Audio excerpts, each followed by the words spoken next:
oportunidade de estarmos juntos ano passado, conversando um pouquinho sobre uma outra temática, e foi uma experiência muito feliz, muito agradável, rever alguns corações muito queridos, como estamos aqui hoje novamente revendo, e para quem talvez pegou um pouquinho da conversa da Rosa aí no começo, talvez não tenha entendido, né?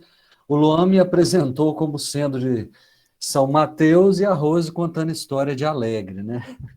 Mas é porque eu sou natural de Alegre, no sul do estado, mas moro já há 15 anos em São Mateus, e aqui nós frequentamos e atuamos no Centro Espírita Antônio de Pádua, uma casa muito querida e que completou agora, no último dia 12, 93 anos de fundação.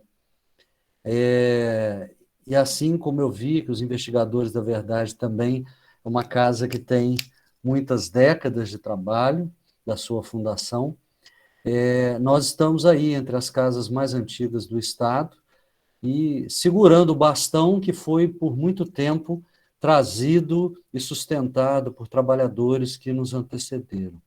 Bem, nós escolhemos um tema para a reflexão de hoje e eu vou pedir licença a vocês para projetar uns slides que talvez nos ajudem a concentrar um pouquinho melhor. Nós, de antemão, rogamos a espiritualidade amiga que abençoe a internet de cada um de nós, que ela se mantenha firme, não caia. Como eu não vou conseguir ver vocês, aí, Luan, se tiver algum problema comigo, se trepidar, se eu cair, você me avisa, manda alguma mensagem aí no WhatsApp que a gente dá um jeito de voltar, tá bom? Mas vamos caminhar, que vai dar tudo certo. Eu vou compartilhar minha tela com vocês. Então, nós falaremos hoje sobre o tempo chamado hoje. E a leitura que Luan leu já dá o tom de como encarar o momento existencial que cada um de nós se encontra. Tempos absolutamente desafiadores, mas também convidando a grandes conquistas. Mas para que a gente comece verdadeiramente refletir um pouco sobre o tema e sobre o cerne do que eu gostaria de trazer hoje, eu vou contar um caso para vocês desse livro Contos e Apólogos, do nosso espírito irmão X, Humberto de Campos, e a psicografia do Chico Xavier. A mensagem intitula-se Nos Domínios da Sombra. Então, olhem só, eu vou tentar ser o mais sucinto possível, tentando adiantar, mas é muito rica a mensagem, e pode ser que eu me estenda um pouquinho nela, mas vale a pena. Então, Humberto de Campos começa contando da seguinte maneira: numa compacta assembleia, no reino das sombras, um poderoso soberano das trevas, diante de milhares de falangistas da miséria e da ignorância, explicava o motivo daquela grande reunião. Então começa ele dizendo: o Espiritismo com Jesus, aclarando a mente humana, prejudicava os seus planos infernais. Em toda parte, as criaturas começavam a raciocinar menos superficialmente.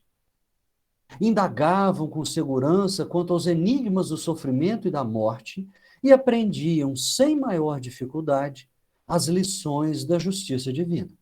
Então está o grande e poderoso chefe explicando para todo mundo por que ele havia reunido e explicando como o Espiritismo estava atrapalhando os seus planos. Segundo ele, a partir do conhecimento do Espiritismo, as pessoas compreendiam, sem cadeias dogmáticas, os ensinamentos do Evangelho. Oravam com fervor, meditavam na reencarnação e passavam a interpretar com mais inteligência os deveres que lhes cabiam no planeta. Muita gente entregava seus livros nobres, a caridade e a compaixão, iluminando a paisagem social do mundo e, por isso, todas as atividades da sombra surgiam, então, ameaçadas. O que fazer para resolver esse problema? como combater essa ameaça, esse perigo que era o espiritismo. Então, a partir desse momento, ele franqueia a palavra e pede aos seus assessores mais diretos que lhes apresentasse, então, sugestões de como combater as ideias espíritas. E eis que, então, o primeiro deles se levanta, o comandante das legiões da incredulidade, e disse nos seguintes termos: procuremos veicular a crença de que Deus não existe e de que as criaturas estão entregues às forças cruéis e fatais da natureza. É isso, Deus não existe. Aí, o maioral das trevas, desencantado, falou assim: esse argumento não serve. Quanto mais avançamos os trilhos da inteligência, mais reconhece o homem a paternidade de Deus, sendo atraído inelutavelmente para a fé ardente e pura. Imediatamente levantou-se o orientador das legiões da vaidade e opinou: espalharemos a notícia de que Jesus nada tem a ver com o espiritismo, que as manifestações dos desencarnados se resumem num caso filosófico, para conclusões puramente da ciência. Com isso, desnortearemos os profitentes do espiritismo, fazendo com que eles façam o seguinte: aproveitem a vida no mundo, gozem a vida como lhes pareça melhor, sem qualquer obrigação para com o evangelho. E assim serão colhidos no túmulo com as mesmas lacunas morais que trouxeram do berço. Interessante essa proposta, né? O rei das sombras, no entanto, anuiu, dizendo: sim, essa ilusão já foi importante. Contudo, há milhares de pessoas despertando para a verdade na certeza de que as portas do sepulcro não se abririam para os vivos da terra sem intervenção de Jesus. Esse argumento não cola. Bem, diante disso, vem então o diretor das falanges da discórdia, pôs-se de pé e conclamou. Nós sabemos muito bem que a força dos espíritas nasce das reuniões em que se congregam para a oração e para o aprendizado da vida espiritual, e nas quais tomam contato com os mensageiros de luz, mesmo que elas sejam virtuais, viu, gente? Esse livro foi escrito na década de 60. Mesmo que sejam virtuais. Assim sendo, assopraremos a cisânia, as dissensões entre os seguidores dessa bandeira transformadora, exagerando-lhes a noção de dignidade própria. Nós vamos separar todo mundo com o bastão invisível, sabe de quê? Da maledicência. Nós vamos chamar para nos ajudar os polemistas, os discutidores, os carregadores de lixo social, os fiscais do próximo e os examinadores das consciências alheias. Para quê? Para que os seus templos se povoem de feridas e mágoas incuráveis. E assim, os irmãos em Cristo saberão detestar-se uns aos outros, mesmo que no lábio eles guardem sorriso, mas serão inúteis para as obras do bem. O chefe satânico sorriu diante dessa ideia, dessa possibilidade, todavia considerou o seguinte: eu esqueci de dizer, né? Se fosse atualizado para os dias da atualidade, nós diríamos: nós vamos incluir essa turma tudo nos grupos de WhatsApp. De preferência, vamos colocar alguém ali que discorda de tudo e traz sempre alguma semente da discórdia.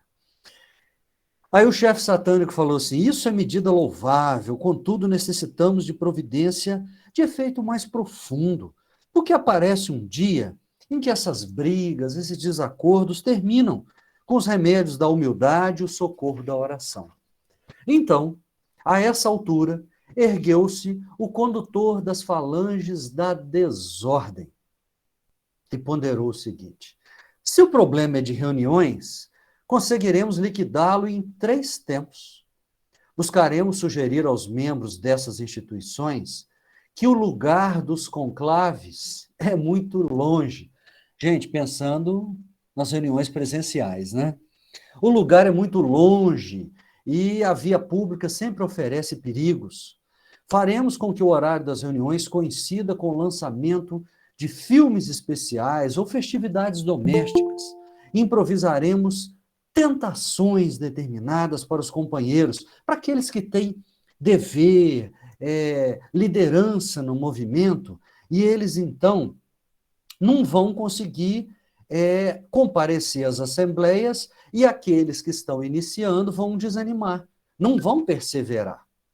Organizaremos dificuldades para as conduções, o transporte, e atrairemos visitas afetuosas que cheguem no momento exato da saída para os cultos espíritas cristãos. Atire a primeira pedra quem nunca teve uma visita que chegou na hora de 100%, nunca. Ou um telefonema que se prolonga mais do que deveria. Tumultuaremos o ambiente dos seus lares. E aí é engraçado que na época que o capítulo foi escrito, o livro, Humberto de Campos escreveu assim, escondendo chapéus e bolsas. Hoje em dia, usa-se chapéus também, mas muito menos do que naquela época, né? Escondendo bolsas, carteiras, chaves. Aí nós vamos atualizar celulares, smartphones, notebooks. Nós vamos transtornar o pessoal na hora de sair para o centro. Vamos deixar todo mundo de mau humor. Aí o soberano das trevas mostrou larga satisfação no semblante e ajuntou. Sim, isso é precioso trabalho de rotina. Preste muita atenção, hein, gente? De rotina que não podemos menosprezar.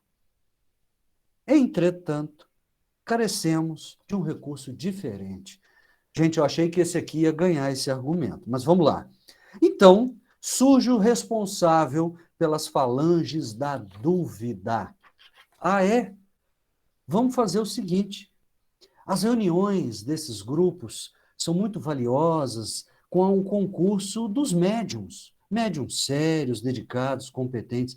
Nós vamos fazer o seguinte, vamos deixar esses médiums desalentados, dispersos, e vamos semear a ideia de que tudo aquilo que eles transmitem, na verdade, são da cabeça deles. Não tem espírito nenhum ali, que eles estão enganando, eles são mistificadores, mentirosos. E aí vão perder a confiança em si e as pessoas perderão a confiança neles, e esses grupos serão desmoralizados. É assim que a gente vai acabar em 2 tempos com esse pessoal. O mentor do recinto aprovou a alegação, mas ainda assim considerou, indiscutivelmente, o combate aos médiuns não pode esmorecer. Entretanto, precisamos de providência mais viva, mais penetrante. Foi então que o orientador das falanges da preguiça se levantou, tomou a palavra e falou respeitoso. Ilustre chefe, creio que a melhor medida para recordar o pensamento de todos os membros das agremiações espíritas, a melhor medida é lembrá-los que Deus existe, que Jesus é o guia da humanidade, que a alma é imortal, que a justiça divina é indefectível, que a reencarnação é uma verdade inconteste e que a oração é uma escada solar reunindo a terra ao céu. Gente, até eu gostei disso aqui. O soberano das sombras, porém, entre o espanto e a ira, cortou-lhe a palavra, exclamando: onde você pretende chegar com semelhantes afirmações? Você está ficando louco. O comandante dos exércitos preguiçosos acrescentou, sem perturbar-se. Sim, diremos que o Espiritismo com Jesus, pedindo às almas encarnadas para que se regenerem, buscando o conhecimento superior e servindo a caridade, é de fato roteiro da luz. Mas, sempre tem um mas, né, gente? Mas que a tempo bastante para a redenção, que ninguém precisa incomodar-se, que tudo aquilo, em termos de realizações edificantes, não efetuadas numa existência, pode ser atendidas em outras, que tudo deve permanecer agora como está, no íntimo de cada criatura na carne, para ver como ficarão depois da morte. Nós vamos dizer que a liberdade no Senhor é imensurável e que todos os serviços, reformas da consciência marcados para hoje podem ser transferidos para amanhã. Desse modo, tanto vale viverem no Espiritismo como fora dele, com fé ou sem fé, porque o trabalho da inutilidade será sempre o mesmo. O Rei das Sombras sorriu feliz e concordou, até que, enfim, descobrimos a solução. E termina Humberto de Campos dizendo que de todos os lados ouviam-se risonhas exclamações: bravo, muito bem, muito bem. O argumento do astucioso condutor das falanges da inércia havia vencido afinal. É isso. Essa é o caso que Humberto de Campos nos conta sobre o argumento vencedor da preguiça. Nós vamos voltar daqui a pouquinho nesse caso, para tirar algo muito importante sobre ele. Deixa eu fazer um parêntese agora. Deixa eu voltar numa outra ideia. O Espiritismo tem, entre os seus diversos preceitos, fundamentos, como causa e efeito, a crença em Deus, o Evangelho como roteiro seguro e que nos deve servir de leme, a pluralidade dos mundos, o livre-arbítrio, tudo isso, num conjunto harmonioso, nos ajuda a entender a vida. Mas, além disso, o Espiritismo tem como fundamento básico a reencarnação. É só pela reencarnação que se pode entender como uma criança. James Houston Jr., ainda com poucos anos de vida, descreve com detalhes absolutamente impressionantes compartimentos, modelos, nomes de aeronaves. E mais curioso, aeronaves da Segunda Guerra Mundial, sem que ele tivesse contato com essas informações. E ainda um pesadelo persistente e dizendo que estava sendo atacado, que o seu avião havia sido atingido por combatentes japoneses. Só mesmo depois de muito tempo de investigação séria, os pais protestantes descobriram ou concordaram que a única hipótese plausível era tratar-se de reencarnação. Um piloto da Segunda Guerra Mundial reencarnado como filho deles. Só a reencarnação, entre tantos e tantos casos, nos traz essa realidade. Esse livro, A Volta, é maravilhoso e conta exatamente isso aqui. Só a reencarnação nos faz olhar crianças com um talento absurdo para a música, para as artes, capaz de executar instrumentos que seriam necessários 10, 15, 20 anos de prática e ainda muito talento pessoal para executar de forma exímia. Só a reencarnação nos mostra que esses espíritos, na verdade, já têm esse conhecimento adquirido de muito tempo. Estão apenas relembrando inconscientemente, mas se manifesta naquilo que a gente vulgarmente chama de dons. Só a reencarnação. Nenhuma teoria seria capaz de explicar simplesmente por atributos do cérebro biológico essa capacidade. E só a reencarnação, entre tantas possibilidades ou tantos argumentos inquestionáveis, só mesmo ela nos faz olhar a vida ao nosso redor e enxergar, por exemplo, uma criança tão bela, tão linda, herdeiro do trono da Inglaterra, como esse bebê no colo de seus pais, de um dos príncipes herdeiros do trono da Inglaterra, admitir que Deus é justo, que Deus é bom, olhando ao mesmo tempo para outro lado e enxergando essa outra família aqui. Uma família de uma mãe com 3 filhos e mais um na barriga, nesse lugar que a gente, se é que a gente pode chamar de casa. E ainda assim olhar as duas situações e perceber que esse que está no colo, como aquele outro que estava no colo, é filho de Deus igualzinho. E tem essa vida única para chegar ao final dela e merecer o céu, o reino dos céus, e não ter se comprometido nos equívocos da vida, nos caminhos tortos que possam surgir. Qual dos dois que teria mais chance de acertar? Só a reencarnação nos faz ainda, numa situação ainda mais dura, olhar essa criança, filho de uma detenta. Ele já nasce com o estigma de uma mãe que estava atrás das grades. Mas existe mesmo Deus?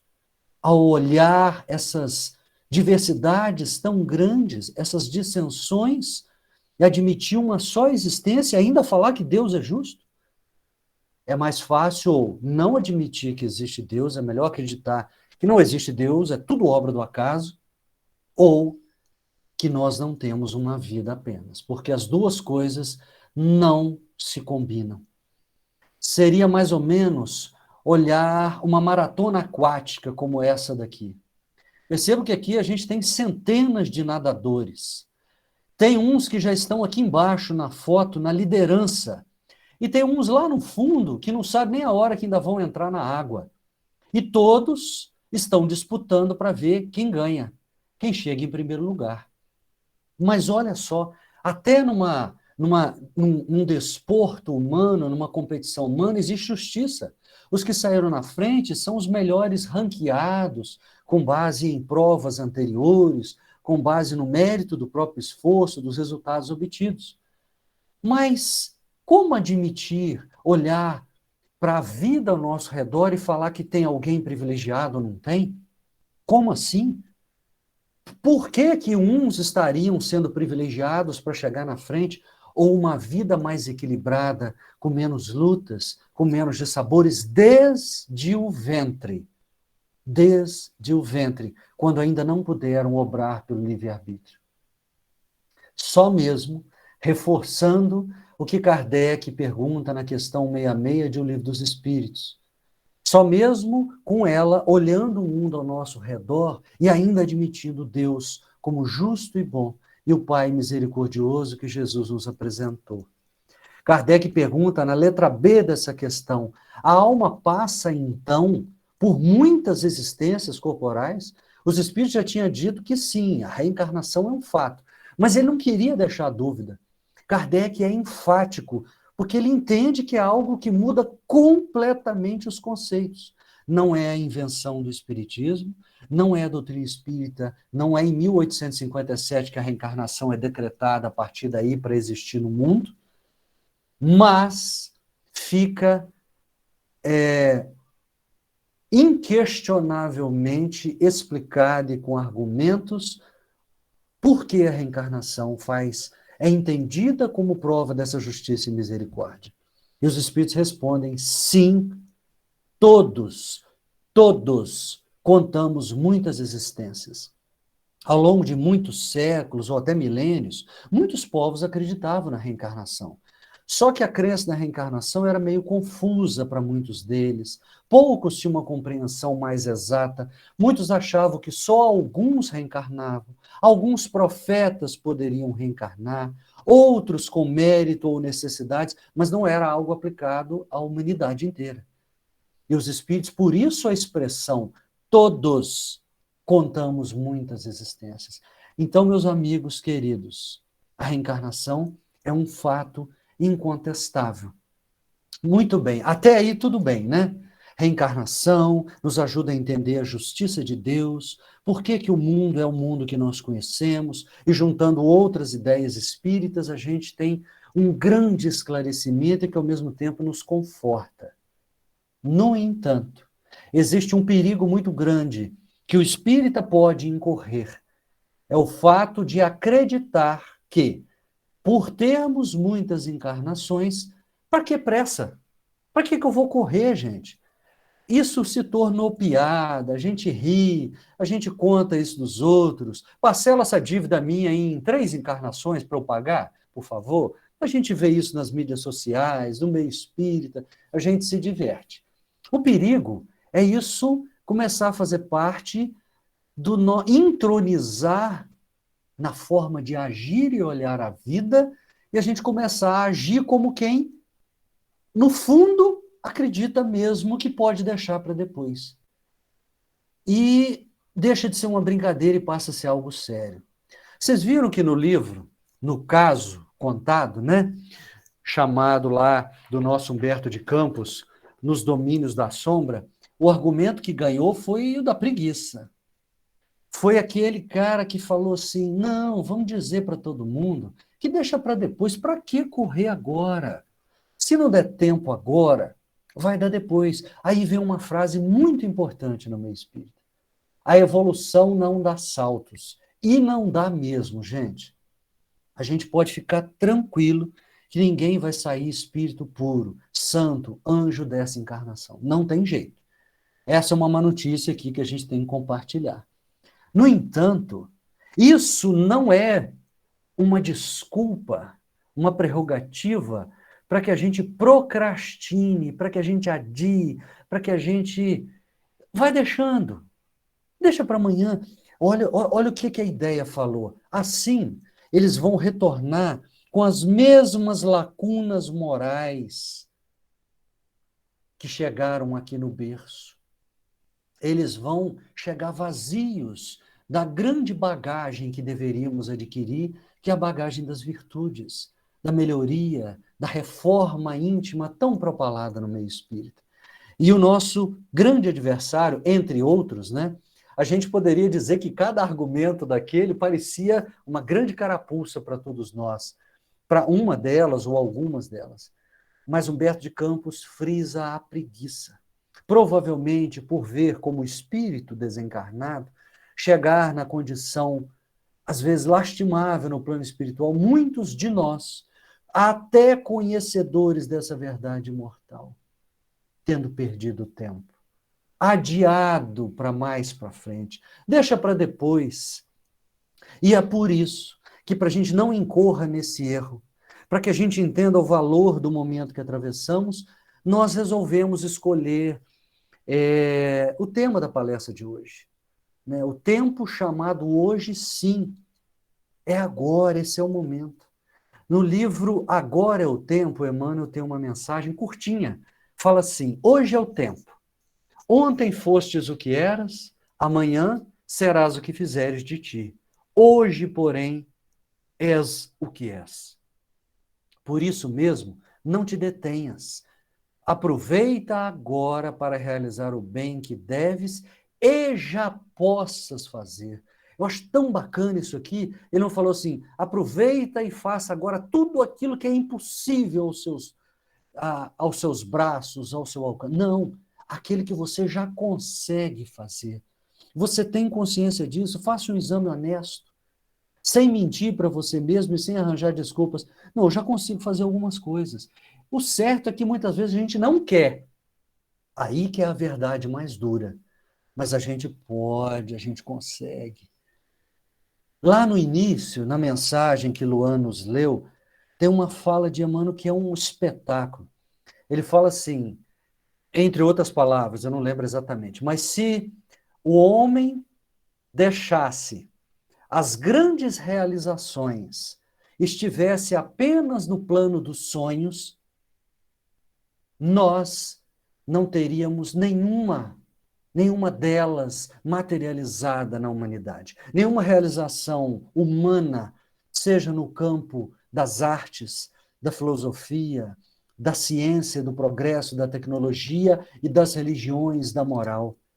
Grandes pessoas, grandes vultos, grandes missionários que impulsionaram o progresso da humanidade. Imagina que se essa turma toda tivesse tido grandes ideias, grandes insights, mas falasse, não, depois eu faço, agora não. Hoje eu não quero. Se Kardec tivesse falado assim, é muito bacana esse negócio, hein? Mesmo tendo ido lá na reunião, assistiu à mesa girante, o espírito falou que ele era um espírito e respondeu perguntas e a mesa não tem cérebro.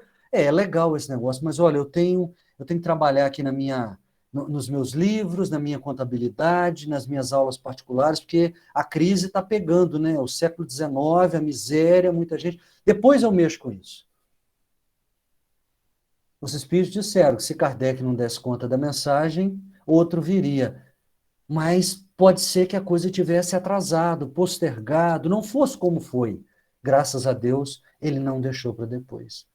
Meimei tem uma mensagem chamada Hoje, e é linda. Eu trouxe aqui só uns fragmentos. Olha o que ela diz. Hoje é o momento de renovar o coração, varrendo a ferrugem da ociosidade, expulsando o vinagre do desencanto, extinguindo o bolor da tristeza e pulverizando o caruncho do desânimo. Hoje é o dia de sorrir para a dificuldade e ajudar com alegria. Olha que bonito, gente. E olha que ela usa o verbo no gerúndio, varrendo, expulsando, pulverizando.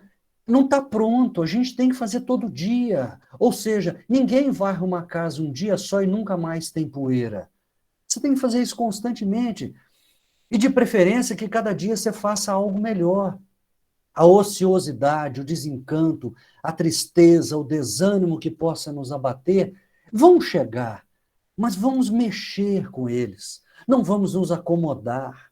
Vamos sacudir essa poeira, varrer essa ferrugem. E pode parecer apenas uma frase de efeito, mas olha o que ela nos diz. Hoje é o dia de sorrir para a dificuldade. Não achando que tudo é maravilha, tudo é bom, e ingenuamente achar que a vida não tem problemas, que não tem dificuldades e que tudo é bom. Não, não é tudo bom. Tem problemas, tem lutas, tem dificuldades, mas ainda assim é possível enxergar oportunidades de crescimento nas dificuldades. Altos e baixos, quem não passa? Mas sempre vamos achar alguém precisando de mais ajuda do que nós. E aí chegou a hora de ajudar com alegria.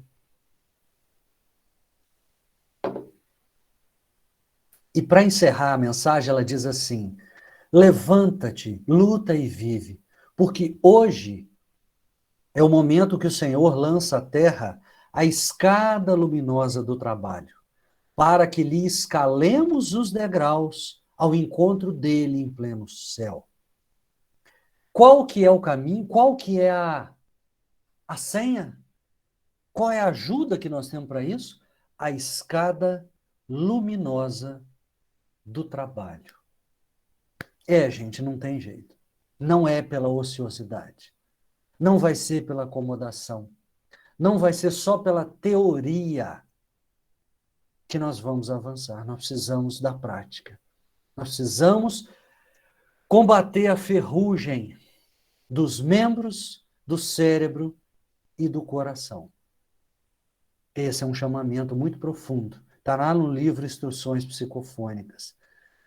Mas, gente, eu estou falando do tempo chamado hoje, mexer, fazer.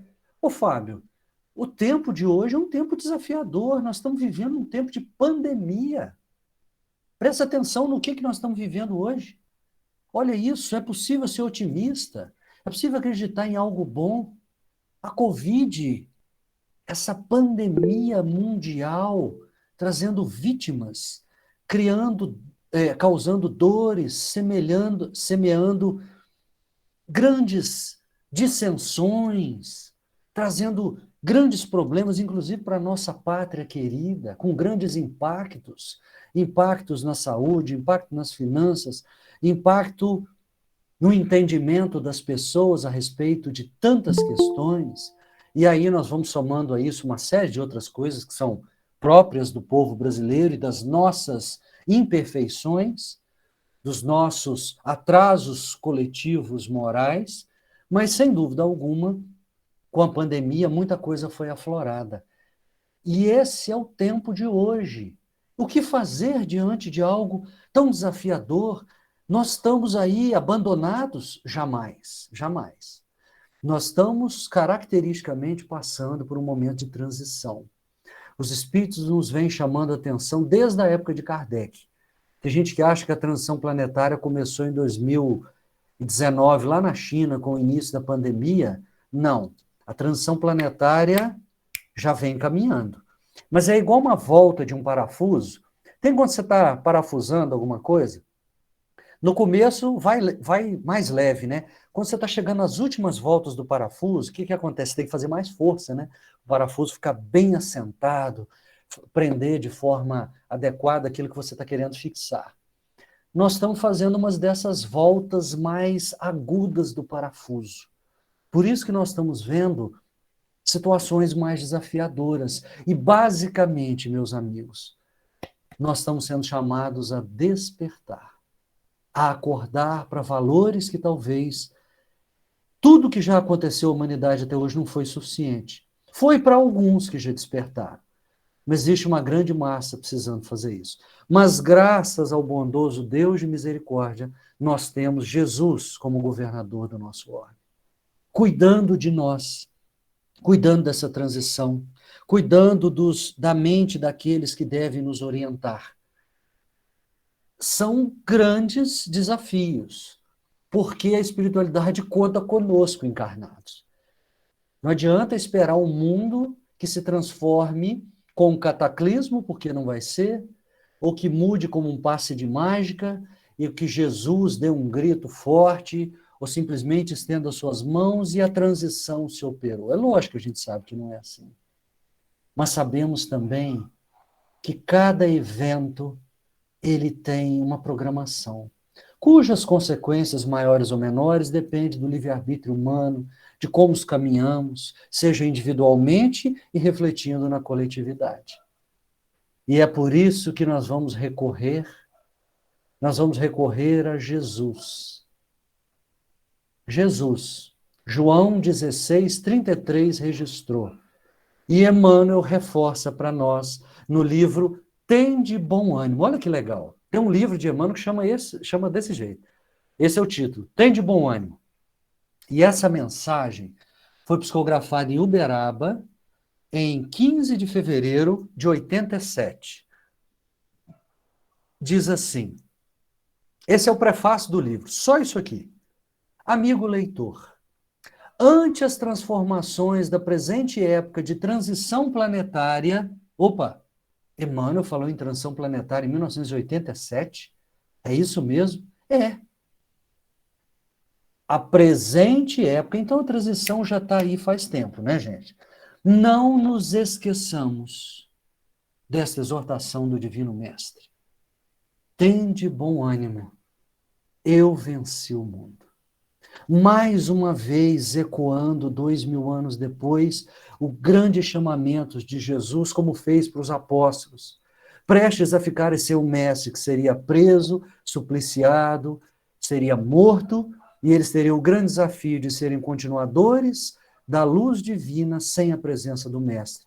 Jesus fala para nós, tende bom ânimo, tende coragem, não desanime, tudo passa, tudo se renova na terra, mas o que vem do céu permanecerá.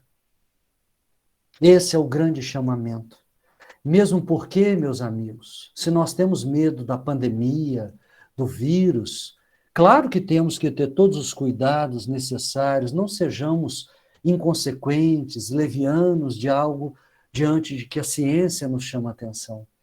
Mas será que nós não concordamos todos que por trás da pandemia não tem algo ainda mais grave para que a gente lute contra, para que a gente combata?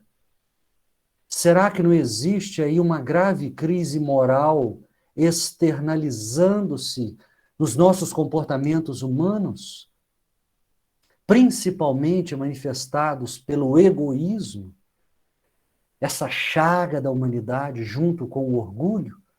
Eu vou citar um exemplo só, mas a gente poderia ficar aqui até umas 2 horas da manhã, se o Luan deixasse, discutindo sobre essas questões. Mas veja bem, quando uma pessoa passa na frente, na fila de uma vacinação, corta a fila de alguém, como aconteceu algumas vezes, né, durante esse período. Parece que agora está menos, graças a Deus, menos comum, mas no início a gente recebeu notícias de que tinham pessoas cortando a fila da vacinação. Por que será que uma pessoa corta uma fila? Porque ela acha que ela tem prioridade, mesmo que pelos regulamentos não tenha, os regulamentos legais. Uma pessoa é mais importante que outra. Não, eu tenho que passar na frente porque eu não posso adoecer, mesmo que você adoeça. É a externalização absurda do nosso ego. Será, meus irmãos, que isso não é mais grave do que o próprio vírus? Então, é esse tipo de reflexão que o momento que a gente atravessa precisaria fazer conosco, nos chacoalhar, mexer conosco. Além da questão lá atrás da preguiça, da acomodação, da inércia espiritual, que é algo muito particular para o espírita, muito será cobrado a quem muito recebeu, mas esse momento chamado hoje de pandemia, que graças a Deus vai seguindo curso, estamos sendo vacinados, teremos grandes desafios pela frente. Não vamos mencionar as outras dissensões que particularmente o Brasil vive. Nós temos aí um momento muito triste da humanidade, um capítulo a mais como esse do Afeganistão, uma dura realidade que num planeta... gente, a transição planetária não é só no Brasil, não é só na Europa, é no mundo. Se no Afeganistão nós ainda temos manifestações que causam horror, como que nós podemos nos tornar um mundo de regeneração? Todo mundo tem que transformar. O mundo, e aí não é uma generalização, uma expressão de linguagem, o mundo vai ter que se transformar. Onde nós ainda capitularmos, contabilizarmos atitudes que denotam a imperfeição humana, essa grosseira, não é que no mundo de regeneração seja um mundo de luz, de todos, não é isso não. Mas é que pelo menos nós já respeitemos o próximo. A mulher não seja subjugada como um ser inferior, o mais pobre não tenha menos valor do que o mais rico, e que nunca falte o necessário para uma vida digna para ninguém. Nós vamos encerrar. Vou encerrar aqui a minha falação, Luan, com uma mensagem, finalizando assim, para a gente levar para casa uma mensagem de otimismo, para não deixar para depois, para não adiar, para não postergar. É um chamamento. Primeiro para mim aqui, que estou de olho na tela, que sou o primeiro a escutar o que falo. E já fiz essa fala algumas vezes, então estou reforçando para mim mesmo. Emmanuel nos convida a pensar e dizer, hoje sim, lá do livro Ideal Espírita. Ontem, passado, amanhã, futuro. Hoje, agora. Ontem, promessa, amanhã, probabilidade. Hoje, ação. Ontem parecia, amanhã, quem sabe? Hoje, sem dúvida. Ontem, anseio, amanhã, mudança. Hoje, oportunidade. Ontem, sementeira, amanhã, colheita. Hoje é o dia da seleção. Ontem não mais, amanhã talvez, hoje sim. Ontem foi, amanhã será, hoje é. Ontem, experiência adquirida, amanhã, lutas novas. Hoje, porém, é a nossa hora de fazer e de construir. Hoje, meus irmãos. Que Jesus nos abençoe com a sua luz, com o seu amor. E obrigado pelo carinho, da oportunidade e da paciência de todos.